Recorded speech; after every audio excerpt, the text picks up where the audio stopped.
you guys enjoy your whatever that is. All right. Test. Test. Test. Test. Test.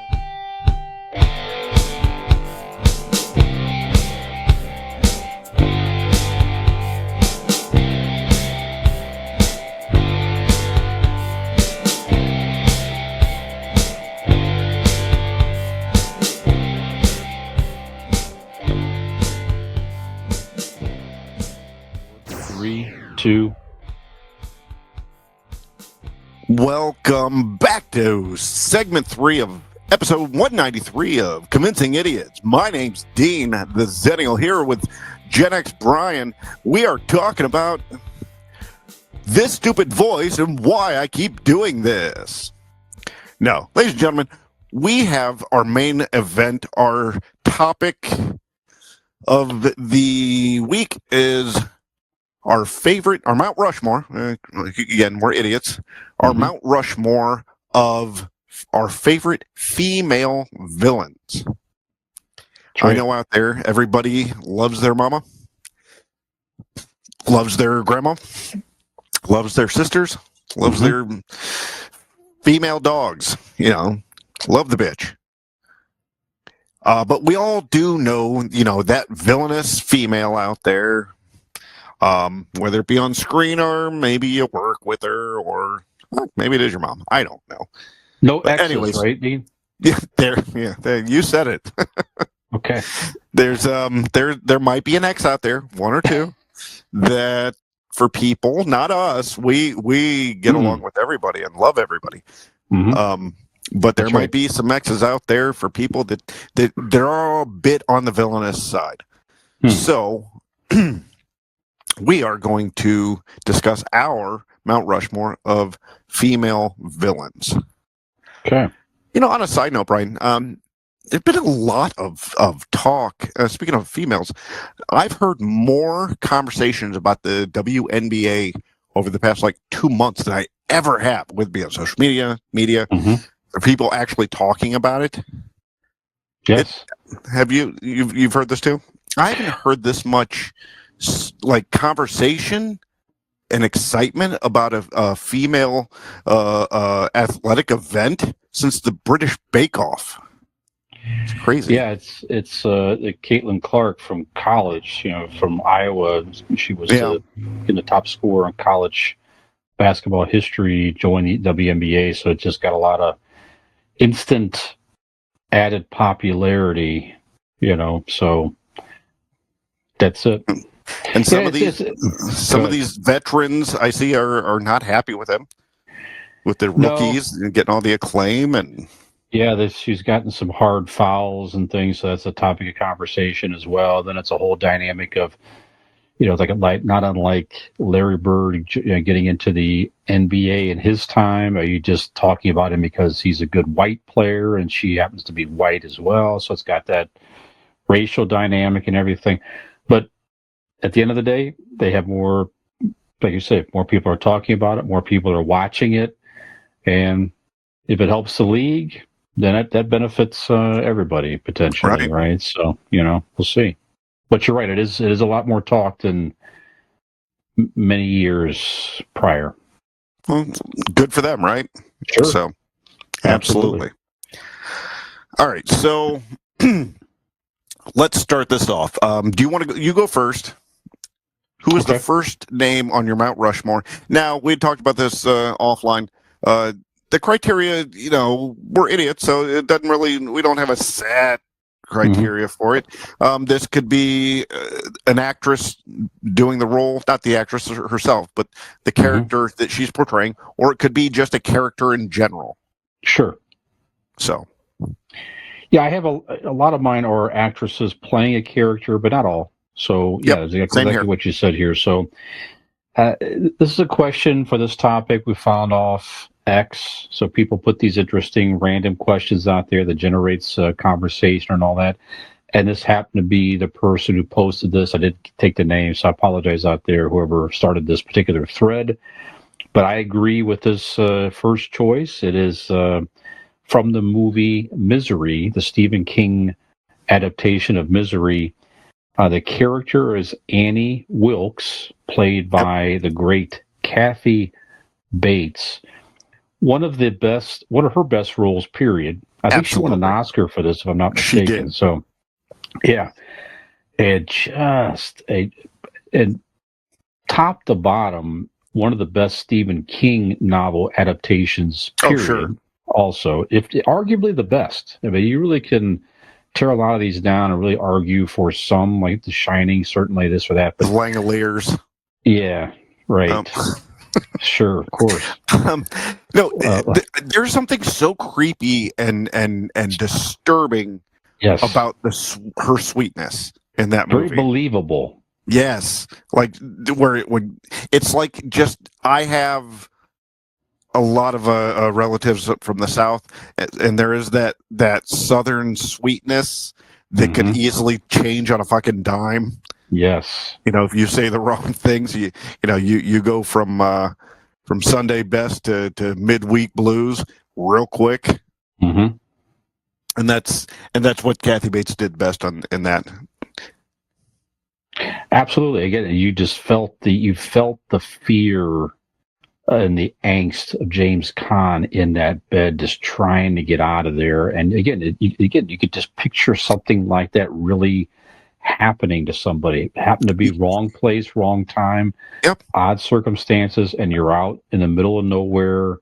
You can't get out, and that the hobbling scene is still one of the most grisly scenes. We could watch as many Jason and Freddy movies out there of people getting stabbed in the face and their heads blown off, but there's something so cringe-worthy and real about that sledgehammer hitting that goddamn ankle.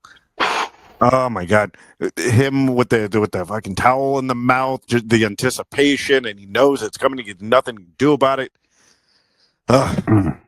Yeah, that's that right there. Yeah, absolutely. Great role. Great Absolutely. movie. I watched it a couple of years ago. I hadn't seen it in many years, and it's like so all the same feelings came right back up. Man, so good. 1,000%. Yeah. So great role, Kathy Bates. Very, very good. All right, my number one on my list. Not necessarily. I'm sure there was a voice actress to it, but I did not look that up.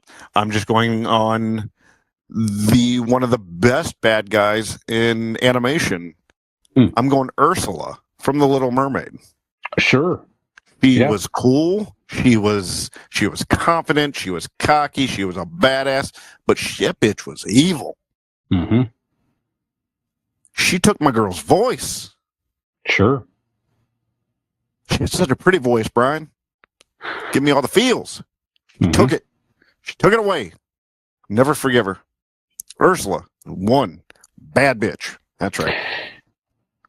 Disney has so many. I mean, you could name a lot in the Disney movies in general. I mean, it could almost be a whole topic. Disney did the female villains so well, and you're right. That was definitely. I think Walt had some issues. Could be. Walt had some shit he had to work out. But it was good. I mean, it was like why not have it doesn't all have to be male villains. I mean, all the way back to Snow White. I mean, the evil queen. I mean, there's just some great movie villains for a long time in the Disney world. I think that goes back to like why female villains might be better than male villains in films and TV is because of the fumblingness. Disney and amongst other people, other live action can write easily the male villain to be bumbling or a little dim-witted or there's flaws. You very rarely have them write a female villain and give her flaws or any sort of bumbling. These female villains that we're talking up normally are just on the money, cruel, badass villains. Sure. They're very intelligent, calculating. Yeah. You're right. Yep. There's no slip ups there. Nope. All right. So number 2 on your list, Brian. Very good. Well, my villain fits all those criteria as well. Again, just confident, uh, calculating, etc. Kate Blanchett played a fantastic, one of the best Marvel villains in any Marvel movie, in my opinion. She played Hela from the Thor, as a Ragnarok. Ragnarok. Yeah. I know that because it looks like you looked at the bottom of my list and just going up on my list. No, just a great role for her. I mean, Normally she you're was going sort down on of, me, but she felt that certainly that she was fighting alongside Odin, and they were, she didn't view herself necessarily as a villain until No. she was sort of, I guess, made to be the villain, and she embraced it certainly. Sure. But did she just look great? The whole horned helmet look that she had, she was Right. certainly powerful. The whole scene with her catching Mjolnir, and crushing the hammer, just like damn, That's the thing is you look at somebody like that, and did you see the What If episode where they made her a good guy? Yes, very good. That character was so goddamn powerful that like Mhm. if she would have been on the side of the Avengers, probably one of the strongest Avengers, right? Sure, absolutely, not question. Yep.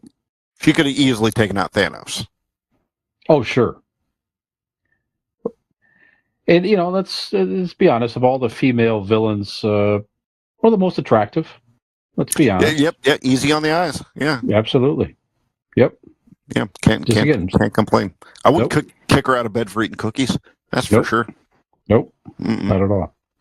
So again, great role for Kate Blanchett. Again, different role for her, but she was just fantastic. Definitely, absolutely. All right, Brian, I'm gonna go in our Wayback Machine. All right.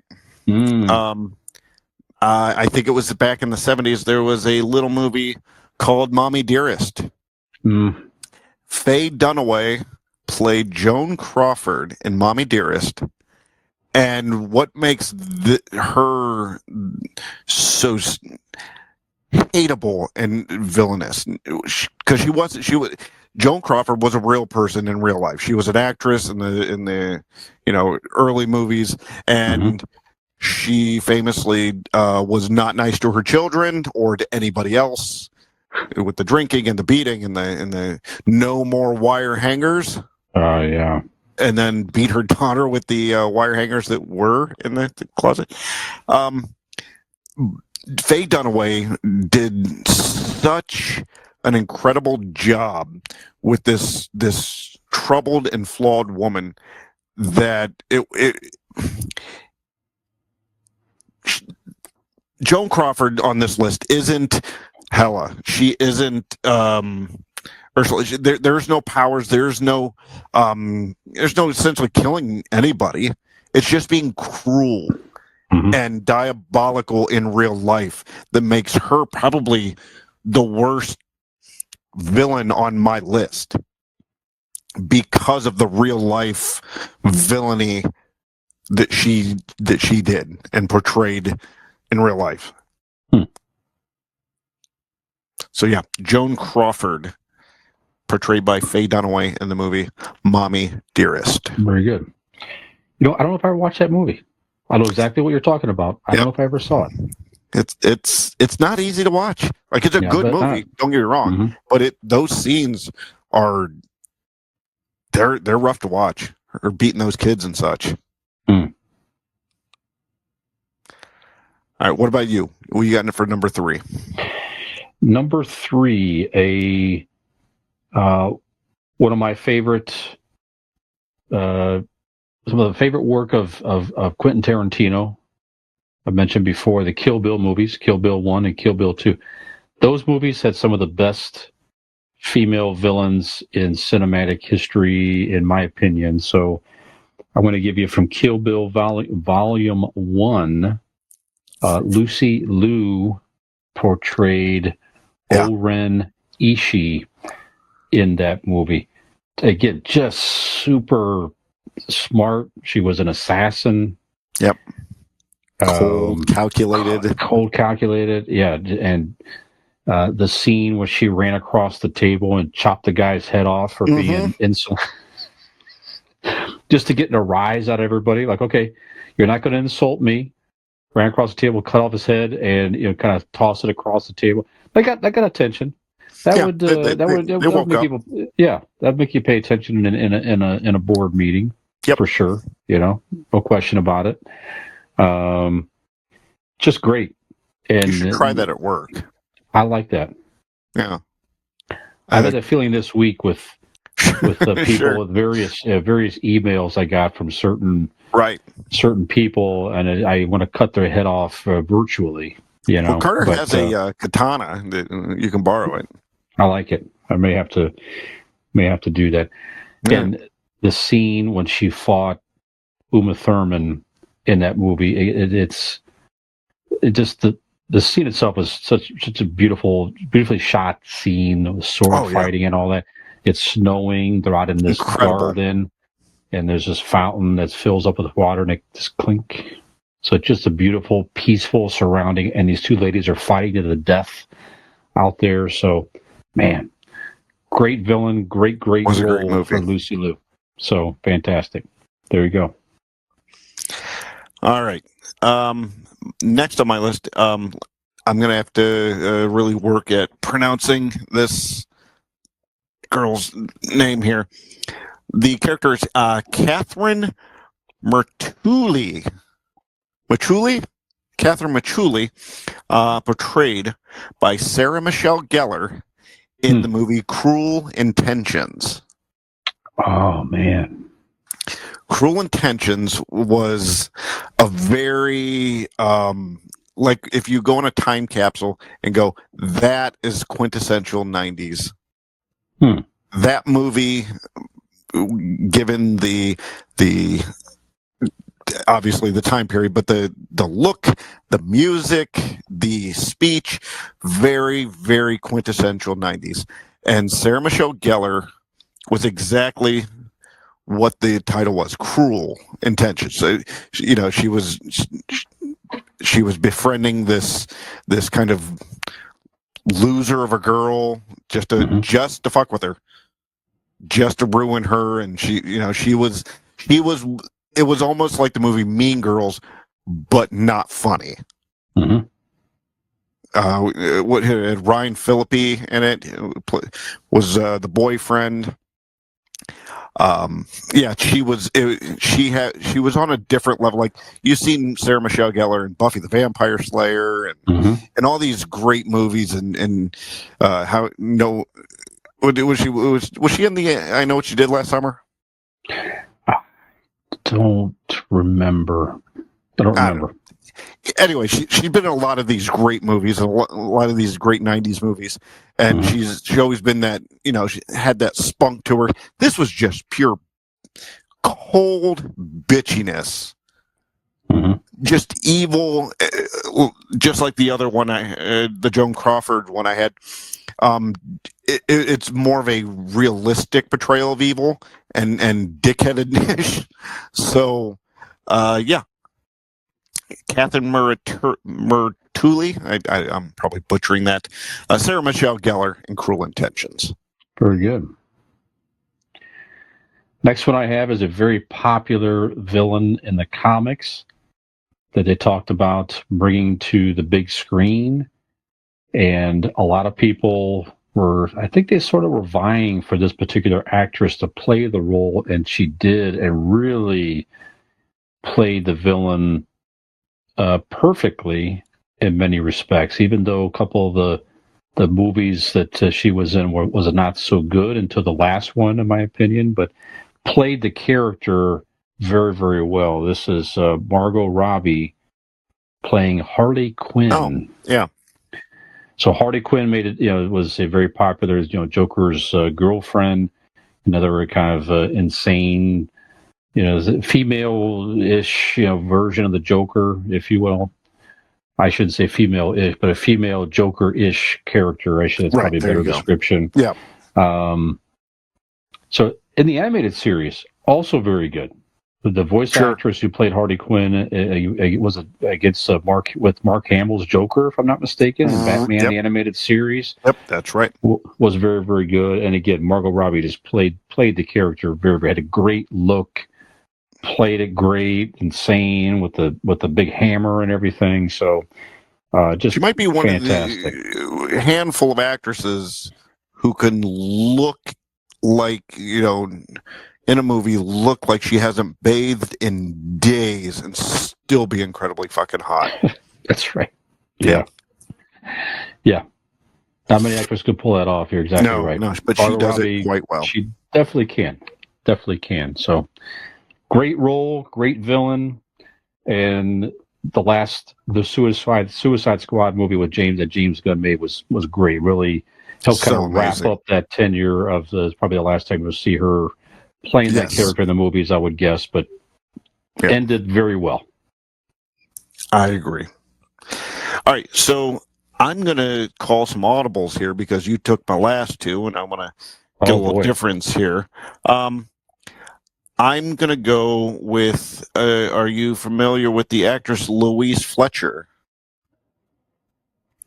She happened to portray a character called Nurse Ratched in One Flew Over the Cuckoo's Nest. That's right. Again, with this realistic portrayal of just how cruel and evil another human being can be, especially to these mental patients who are already, not doing so well. And her cruelty and awfulness just portrayed beautifully by Miss Fletcher. That woman was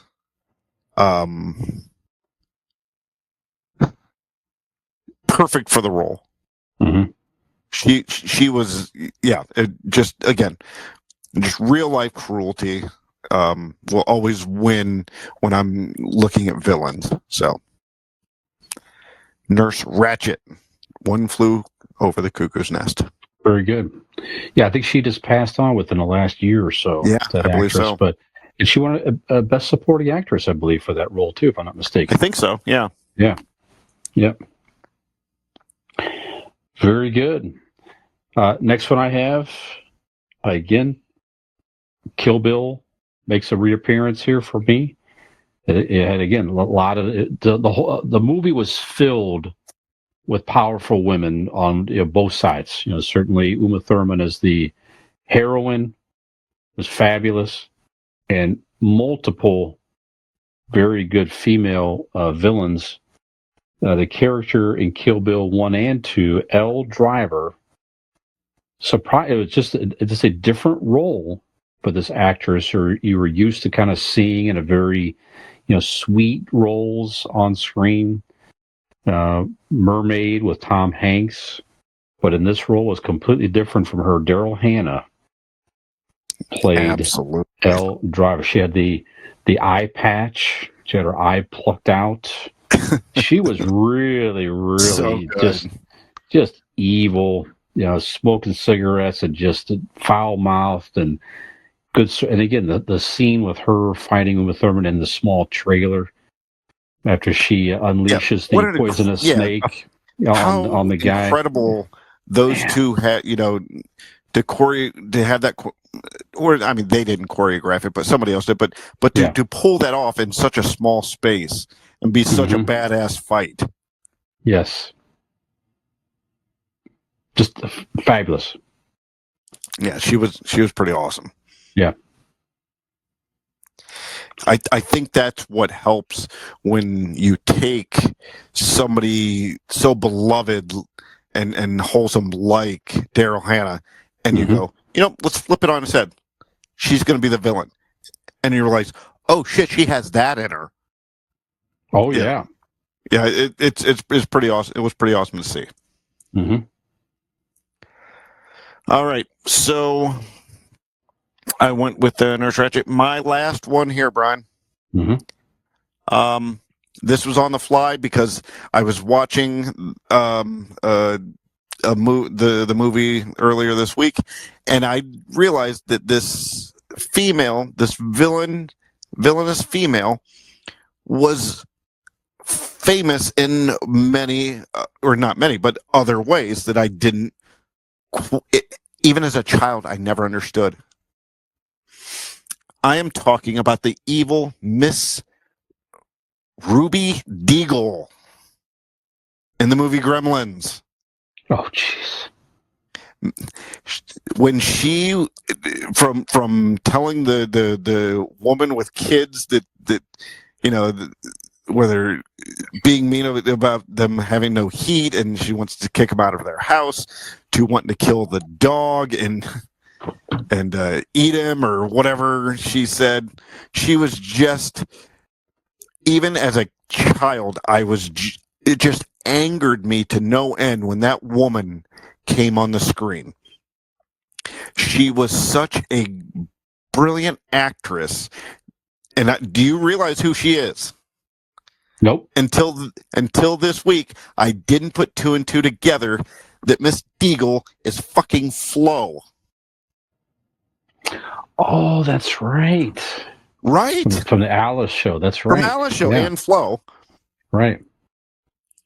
I watched both Flo and Alice growing up.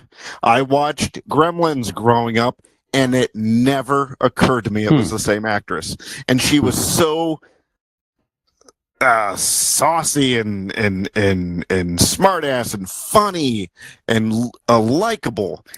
And then I could flip on Gremlins and just despise this woman. So I'm giving her, Miss Deagle, this last spot, mainly for the actress Polly Holiday. Very good. So Miss Deagle rounds up my Mount Rushmore, Brian. Excellent. Do you have any honorable mentions? I do. Why don't you go with your honorable mention first? Okay. Go back and forth? Sure, we got time. Okay. This is a fictional portrayal, a fictional character, and a fictional portrayal of this character. But one of my favorite portrayals of this villainous in the movies, Medusa, in the movie Clash of the Titans from 1981. So this was the claymation, the stop motion by the great Ray Harryhausen, who was just, he did phenomenal work in that type of special effects in his day. So he did that movie, he did some of the like Jason, the Argonauts type movies where he did the claymation. But that version of Medusa was so frightening at the time. Perseus is in there looking for, and she comes out, she's got the snake, of course, the snake's hair. But her version is so interesting as the bottom half of her body was a half of a snake as well. That's right. So she's kind of upright with also a bow and arrow, scaly, slithering, just very. Even though you could tell clearly it's fake and all that, but just the whole vibe and scene and how well that was portrayed was frightening.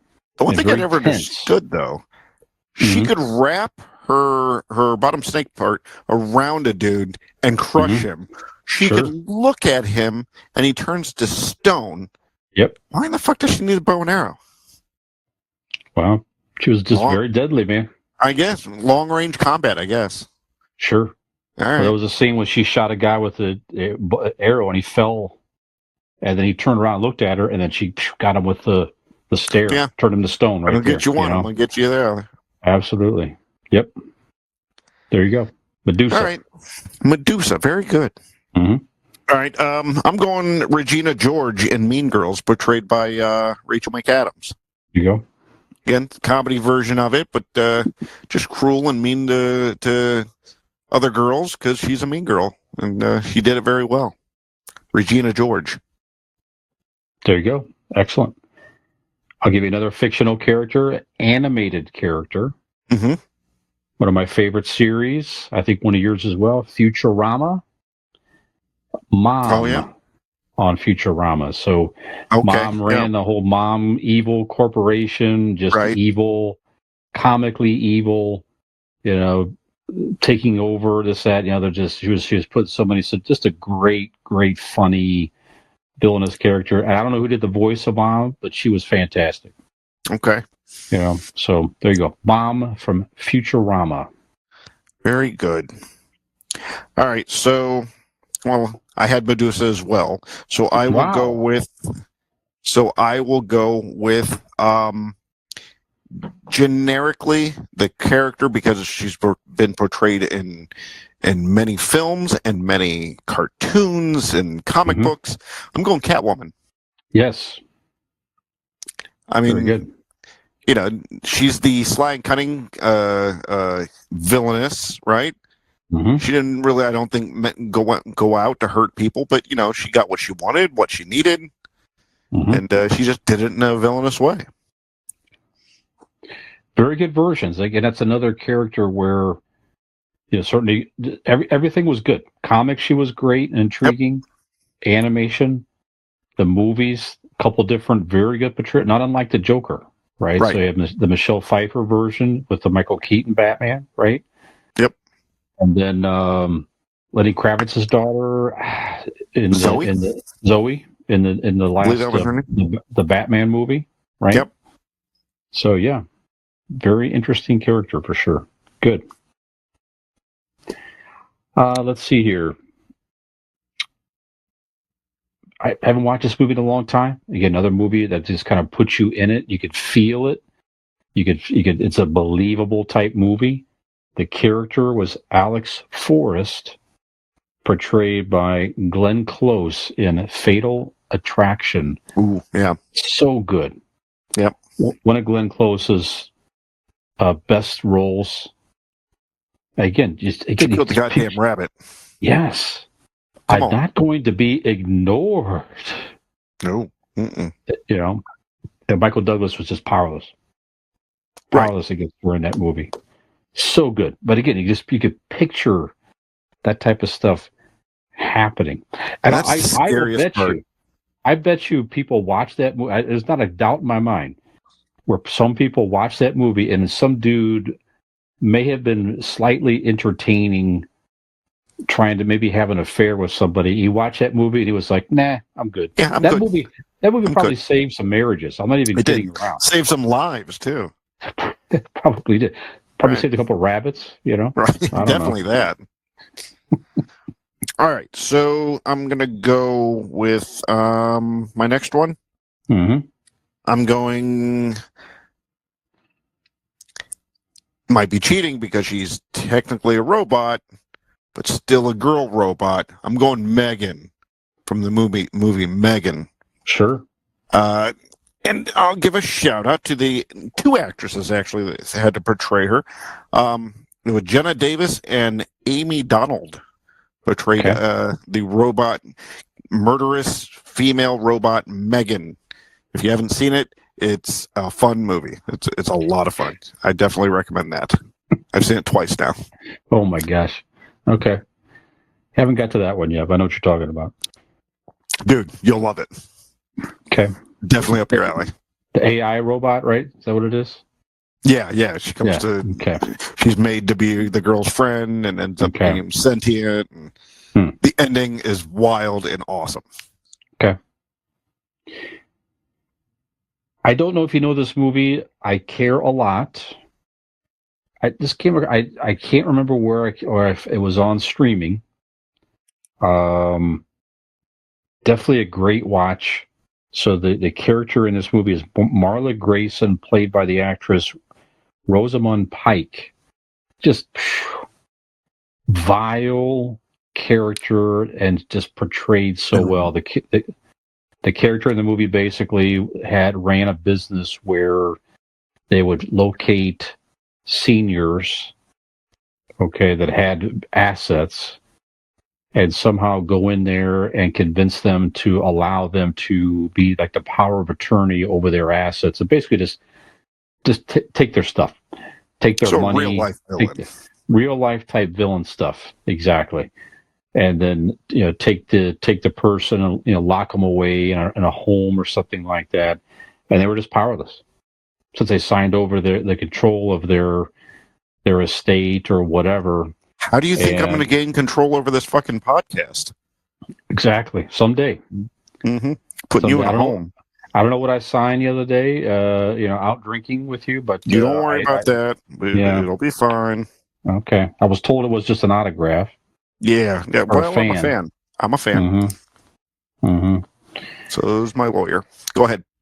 Yeah. So if you I'm looking for a movie to watch. I don't know what to watch here, but I'm gonna watch something that's kind of a compelling with a very evil type character. Check out I Care a Lot. Very well done, very well acted. And you will hate that character, I guarantee it. Sure. All right. All right, this next one I have here, she's technically not the villain, but she's portraying the villain, so to speak. Mm-hmm. Little girl Reagan McNeil from The Exorcist, portrayed by Linda Blair. Yes. She's technically not the villain, but she's inhabited by the villain, so it's one of those gray areas that I went back and forth on. That's why I left her on honorable mentions. No, good. So, I mean, she did kill a dude, so. Yeah, frightening. I mean, her as a young girl, as I mentioned before, I mean, that's still to this day, one of my favorite horror movies of all time. Still holds up for me, frightening. Yeah, she just did a great job. Just to get scary. Yeah, absolutely. And then how they did that with the other actress, her voice, dubbed over. Right. When she was possessed, which just, again, added another level of terror. But you're right, just very well acted and terrifying character. Yeah, she did. That little girl did a great job. Yes. I mean, what you had to endure as an actor to have to do that at that age, some of that shit, that's wild. Yeah, for sure. Okay. I'm a James Bond franchise fan, as you know, and the James Bond franchise in itself has had several female villains, whether it be as just sort of a main character or at least a supporting character villain that went after James Bond. And this particular one also had just one of the more fun, goofy James Bond, female names, as a lot of them did, portrayed by Famke Janssen. Famke Janssen, yeah. Yes. The first James Bond movie by Pierce Brosnan, taking over the character in GoldenEye, the villain Xenia Onatopp. Yeah. And her power was the literal thing that she could do was she had very powerful thighs that could crush you. So there was a scene where we she's should all crushing. Be so lucky, Brian. That's a way to go. Yeah, you're gonna go. There's worse ways to go. That's well, for they say go big or go home, right? That's it. But the scene where she's crushing Pierce Brosnan with her thighs is quite good. But she was very good. We all wanted to be James Bond at one point in our life, but we all really wanted to be James Bond at that moment. That's right. Very good. And he gets her off. He's like, no more foreplay. Yeah. Anyway. Yeah. Great role, great villain. There you have it. All right. This next one, just a quick one. We don't need much discussion because we all know Cruella de Vil just wanted to wear puppies, and that's just mean. That's right. So, Cruella de Vil. Very good. Brian? I'll give you one more, just for the heck of it, another James Bond villain, the last James Bond movie portrayed by my favorite Bond growing up, Roger Moore, A View to a Kill, character Mayday, played by the great Grace Jones in that movie. Mm-hmm. Just Grace Jones, just beautiful, powerful, had a great look to her back then. She was just cool as shit, wasn't she? Yes, absolutely. And she's at the peak of her physical prime in this movie. Just looked great. Like we are now. That's right, of course. Mm-hmm. Yep. And a quick cameo in this movie by her then boyfriend at the time, before he made it big, very soon after, Dolph Lundgren played like a hit, I don't know, just a side character, like a brief scene where he's like some guy, basically, some Right. bad guy with a gun or something. Then shortly thereafter, of course, he went on to his prominence. But anyway, she was great in the movie. Eventually, the villain turned good at the end of the movie, but still, she was a villain through most of it. Very evil and scary. So there you go, Grace Jones. Very good. Very Yep. good. All right, Brian. My last one. Actually, I didn't even think about this until we were talking here, and I wrote her down. And I wish I would have, because she would have been number one on my list. I can't believe, and I'm embarrassed and ashamed that I didn't think of her before this. One of the most foul, villainous women ever to be portrayed, not the actress, to be portrayed on film. Is there more evil in this world than Jenny Cran? Jenny from Forrest Gump. Oh yeah, that's a good one. My Sure. number one evil villain.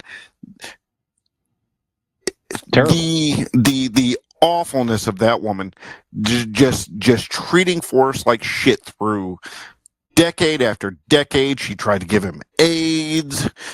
She married him just to have a home, and I'm not even 100% sure Lil Forrest was his. Mm-hmm. I think she just found her mark throughout time and kept going back to it. Great one. Just the worst. Great one. Fuck Jenny. That's right. Yeah, Forrest should have ran away from her. Yeah, You know? He really should have. Right. Or you know what? He could have ran from her. He could have got away from her, maybe even more quickly, Dean. If only. What would be quicker than Forrest Gump running? If only he would have had an electric bike, Dean. Of course. You know? Yes. He could have called our friends at RPM Bike Shop in Carrollton, Ohio at 330-808-7792 and gotten away more quickly from Jenny. Jenny. Yeah. Jenny. Jenny, your cough is getting worse. That's right. What are those scars on your face, Jenny? And I'll add one more thing, Dean. All of these female villains, we had a lot of great ones here.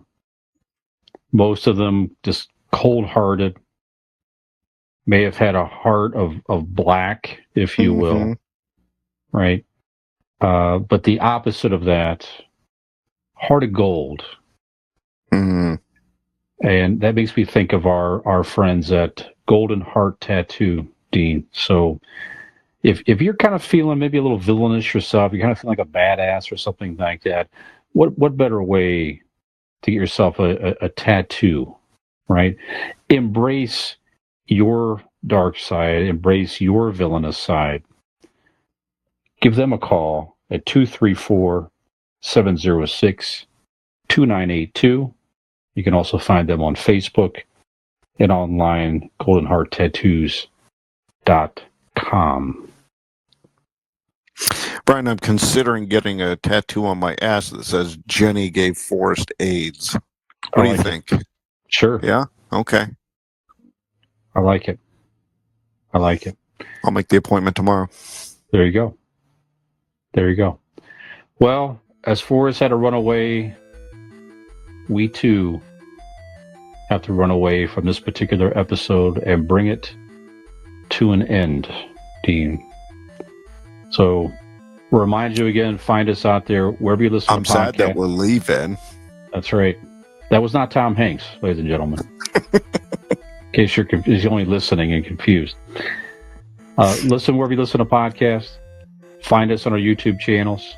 Find us on our Linktree page, Linktree Convincing Idiots. Find us on our website, convincingidiots.wordpress.com. www. wordpress.com. That's right. And have we convinced you that life is like a box of chocolates? You don't know if you're getting any. Go ahead. I think we were going to say the same thing. Go ahead. Life is like a box of chocolates. You never know if you're going to get AIDS. No, that wasn't what I was going to say. Oh, okay. Sorry, what were you going to say? Yeah. Go. You don't know if you're getting a good episode or a mediocre episode. Well, luckily you got a good one.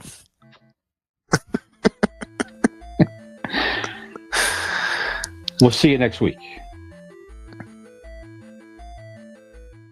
Hey there, if you like that video, or if you just like to watch us make fools of ourselves, please like and subscribe to this channel. We really appreciate it, and we hope to see you back here.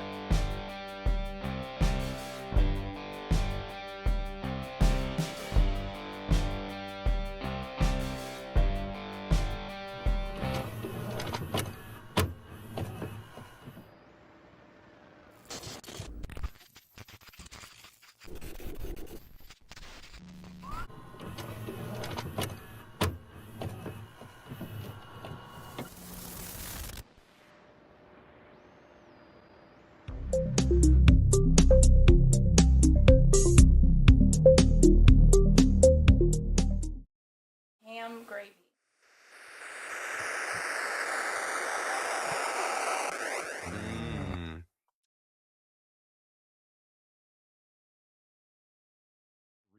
Two. This week on Convincing Idiots, you're going to want to listen. You're going to want to watch. We talk about Pat Sajak. His run is coming to an end. And then concerts. All this summer, we have a bunch of bands now. Okay. No, I fucked that up. That was backwards in my brain. All right.